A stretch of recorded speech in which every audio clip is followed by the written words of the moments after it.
Hey everyone, Dylan here, and I want to make this quick video to kind of talk about generally what's going on in the Bitcoin and crypto space and why the price has done what it's done and what to expect going forward, or at least a way to look at the market going forward. And of course, none of this is financial advice, just to educate you and help give you perspective on what's going on. So Bitcoin has been basically in a bear market since around November when the Fed announced they're going to start tightening economic conditions. So basically, they're pulling liquidity out of the markets, and that signaled right to a lot of the investors in the market to pull money out of risk on assets because that's typically what you do. You don't fight the Fed, and the Fed is signaling they're going to do some tightening.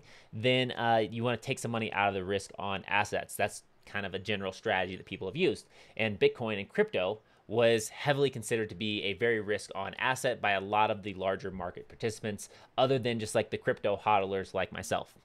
So that happened. Then following that, we had our continual rising inflation numbers. So we have tightening and we have rising inflation. And despite the tightening, the inflation numbers haven't gotten much better, at least in the short term. And then we had the war in Ukraine, which creates global economic uncertainty. So we have a combination of factors on the macro scale that really has impacted all of the markets globally. So we have markets globally losing some liquidity, right, with the tightening. And then we have inflation soaring, so costs are rising. People are starting to feel that. You know, if I have an average of $5 of a gallon of gas up here in Colorado. It's wild, but people are feeling that. And so people are pulling money. They're trying to determine what they're going to put their money in. So not really running out and just putting all their money into things like crypto.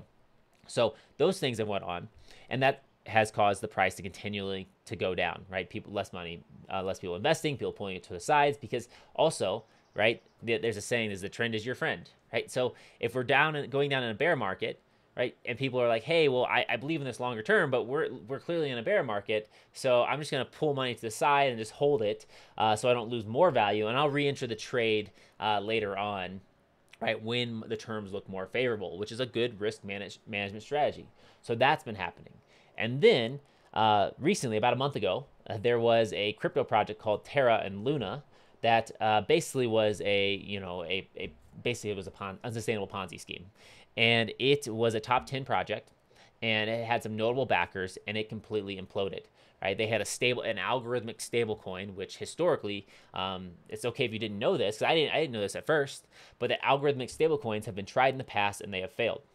So they had a new better version of this algorithmic stablecoin, which of course, when that happens, when you create that, it incentivizes market participants, right, our competitors, to actually attack the peg, basically trying to make the value of your stablecoin not be worth the value of the dollar, right? Whenever there's a peg, it's open to attack, and the peg can withstand it, right? Then it does well. But if it can't withstand it, then it can collapse, and can collapse very quickly, like a bank run.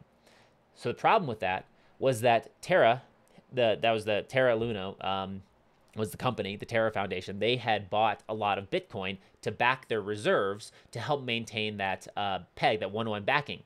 So when the value started to decline, basically they were levered up and using Bitcoin as collateral, they were forced with a margin call. So they had to start selling Bitcoin into the market to support that peg, or to try and support, to defend that peg.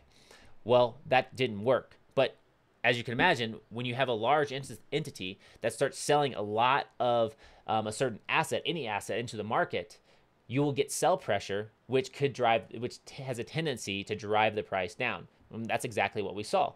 And at that point in time, Bitcoin was hovering around $30,000. Okay. And it kind of was trending around, 29, 28, 30, 32, right? Kind of in that tight range for the next month.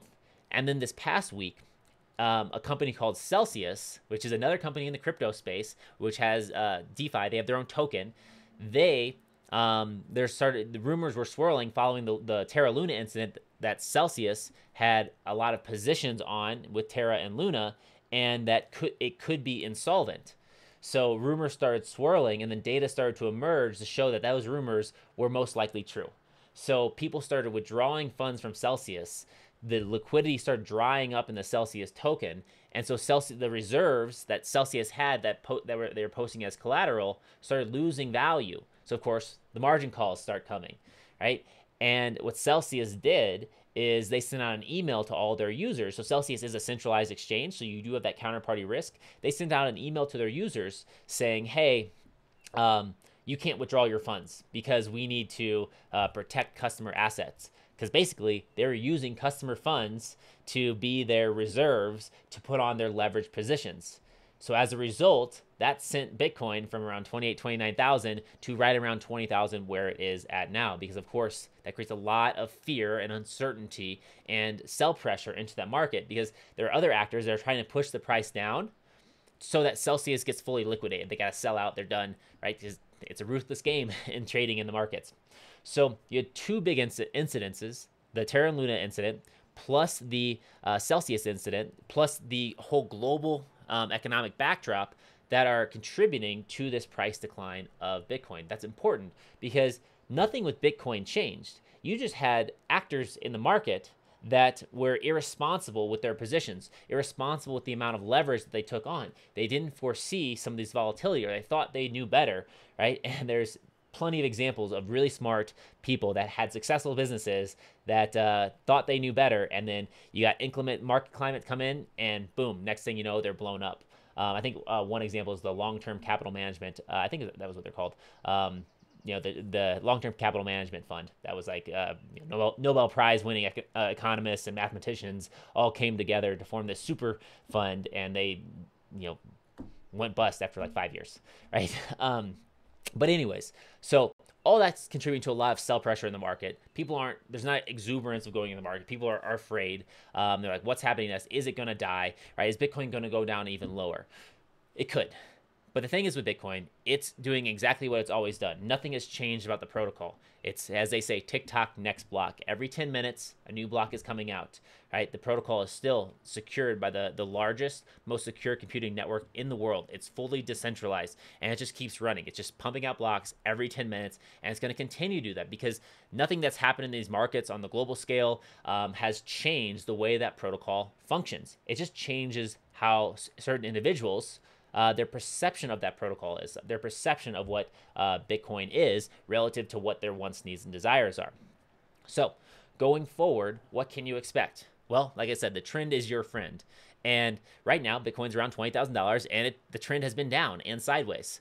So I think it's not a bad time to consider allocating funds to it, because right now, Bitcoin is at its 4-year moving average. So it's right at or slightly below the 4-year moving average. It's only done that, I think, 3 times in its history. So you could see that as a floor opportunity, right? This is the lowest that it's really ever been in any sort of cycle in its lifetime. So it could hang out here as a floor and then move up from here, which is done in the past. Or you can see this as, look, we got some wild economic times ahead of us. We don't know how things are going to play out, right? The global economy, it's wild, right? There's a lot going on, and there's a lot of uncertainty and a lot of unpredictability. So it could go lower. More things could happen. We could have more companies that aren't Bitcoin but have like bought it to be leveraged. We could have them get washed out, right? And that happens in crypto, right? The difference between in crypto and in the regular markets is in crypto, those companies don't get bailed out. In the regular markets, they do. They get bailed out with your money. So it could go down further.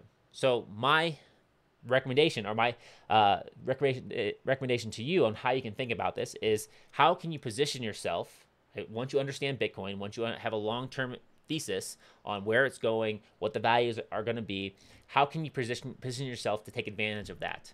And the prices we have, they're low, right? They are, if you see the long-term future like I do, at Bitcoin being $1 million plus per coin, I think even Fidelity thinks by the year 2030, something like that, Bitcoin will be worth $1 million plus per coin, and you can get it for $20,000 right now. It could be down to $15,000 or $10,000 in the coming months. We don't know, but we know $20,000 or $10,000 compared to $1 million, that's a good return.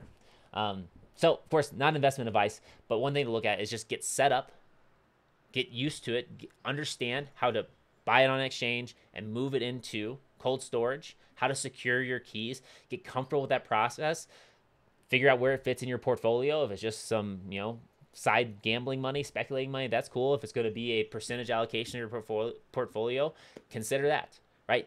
Go through this and figure out what works for you, and make those decisions. And don't take it lightly. Spend the time, do the research, and figure it out. But now is the time to get prepared and get positioned so when you recognize an opportunity, you can take advantage of that opportunity. So hopefully this helps. Hopefully this gives you some more insight on what's going on, or at least my perspective on what's going on, what the market looks like. If you have any questions, feel free to reach out, and I'll catch you in the next one.